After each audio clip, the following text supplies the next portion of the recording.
welcome to my channel Orbit of Learning by Swati Singh. So we have started up with the second chapter, that is motion, and we have completed the lectures also. So if you want to see the previous lectures and chapters, please go through the previous videos. So today's topic is graphical representation of motion. Graphical representation of motion. To describe an object, distance, time, velocity, time, and acceleration time graphs are drawn. From the nature of the graphs, nature of motion is studied. So the first one is the distance time graph. The change in the position of an object with time can be represented on distance time graph. In this graph, the time is taken along the x-axis, as you can see, and the distance is along the y-axis, right? Distance time graph can be employed under conditions are explained below. So case 1 is when the body is at rest, then the ST graph is the straight line in parallel to the time axis, right? What is ST? It's S is the distance and T is the time. So when the body is rest, so graph कैसा होगा? Straight line होगा time के along में, ठीक है? Parallel to the time axis. Case 2, when the body is in uniform motion. The graph for a body in uniform motion is a straight line inclined at angle theta with axis x-axis as shown. You can see the graph. It's along. The graph is like this when the body is in motion, right? The third case, when the body is in non-uniform motion or accelerated motion. The distance time graph in this case is a curved line. These are the two cases. When the speed of a body is increasing, it's like this, and when it's decreasing, the graph is like this. Next one is the velocity time graph. The variation in velocity with time for an object moving in a straight line can be represented by a velocity time graph. In this graph, time is represented along the x-axis. Time is always represented in the x-axis, right? In all the graphs. And velocity is represented along the y-axis. Velocity time graph under various conditions are explained as below. So the first condition is when the body is moving with a uniform velocity. If the object moves at uniform velocity, the height of its velocity time graph will not change with time. It's same, so it will be a straight line. Next case, when the body is moving with a positive uniform acceleration, if the velocity changes by equal amount in equal interval of time, thus for all uniformly accelerated motion, the velocity time graph is a straight line, as you can see.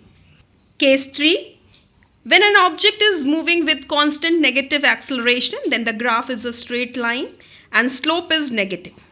See, the slope is negative. Case 4, when the body is moving with a non-uniform or variable velocity, the velocity time graph in this case is a curved line for the increasing velocity and for the decreasing velocity.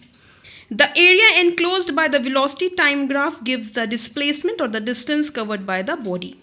For non-uniform accelerated motion, velocity time graph can be a zigzag line, you can see, right? Next is the determination of displacement from velocity time graph.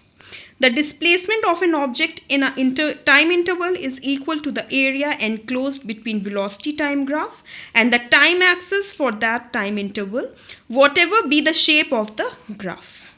So you can have a look. Here you can see.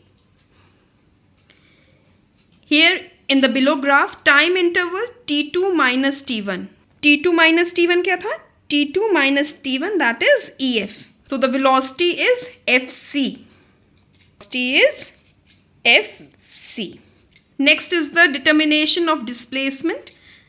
Displacement of object is equal to velocity into time interval. That is V into T2 minus T1. That is FC into EF. That is area of CDEF. You can have a look. The area which is shaded is the EFCD, right? Therefore, displacement of object is equal to area enclosed between the time interval, velocity graph and time axis. Next topic is the relative velocity. The velocity of an object with respect to another is called relative velocity of that object. It is the time rate of change of relative position of one object with respect to another. एक object के respect में दूसरे object की क्या position है उसको हम उसकी रिलेटिव पोजीशन बोलते हैं. Example, consider two objects A and B moving with velocity VA and VB in same direction. Then the velocity of object B with respect to A is VB minus VA, and velocity of object A with respect to B is VA minus VB. जिसके respect में हम करते हैं उसको हम बाद में लिखते हैं. ठीक है. If the object A and B move in opposite direction, then the relative velocity is VAB, VA plus VB. Next is motion in plane. Motion in a plane 2 dimensions can be treated as 2 separate simultaneous one-dimensional motion with constant acceleration along 2 perpendicular directions. This type of motion is called plane motion. Projectile and circular motion are the examples of plane motions, right? Next is the projectile motion. An object that is in flight after being thrown or projected under gravity is called projectile. You can see here. Such a projectile might be a football, a cricket ball, a baseball, or any other object. The path followed by a projectile is called its trajectory. ये इसकी trajectory है, right? Thus the trajectory of a projectile is parabolic. It was Galileo who first stated this independency of the horizontal and vertical components of projectile motion in his dialogue on the Great World System 1632. And the formula for projectile motion, so we will see here. Time of flight, the time taken by a projectile to return to its initial elevation after projection is known as time of flight. It is given by T 2u sin theta upon g, where u is the initial velocity, g is acceleration due to gravity, and theta is the angle. You can have a look here. Next one is the horizontal range of projectile. The maximum horizontal distance between the point of projection and the point of horizontal plane where the projectile hits is called horizontal range. It's given by r u square sin 2 theta upon g. Note theta is equal to 45 degree, then the projectile has maximum range u square upon g. So you can just mark it down. Maximum height of projectile, the maximum vertical distance traveled by a projectile during its journey is called maximum height attained by the projectile. It's given by h u square sin square theta upon 2g. So these are the important formula. You can just take a screenshot of it. Next topic is the circular motion. When an object moves along the circumference of circle or rotates along a circular path, then the motion of an object is said to be circular. When an object travels with uniform speed or velocity in a circular path, then the motion is said to be uniform circular motion. When a body takes one round of a circular path, then it travels a distance equal to its circumference, which is 2 pi r, where r is the radius of circular path. The speed of body moving in a circular path is v is equal to 2 pi r upon t. Next come the variables of circular motion. Time period. Time taken by the particle to complete one revolution on circular path. It is denoted by t and its unit is second. Frequency, the number of revolutions completed by an object on its circular path in a unit time. It is denoted by n and its unit is per second or hertz.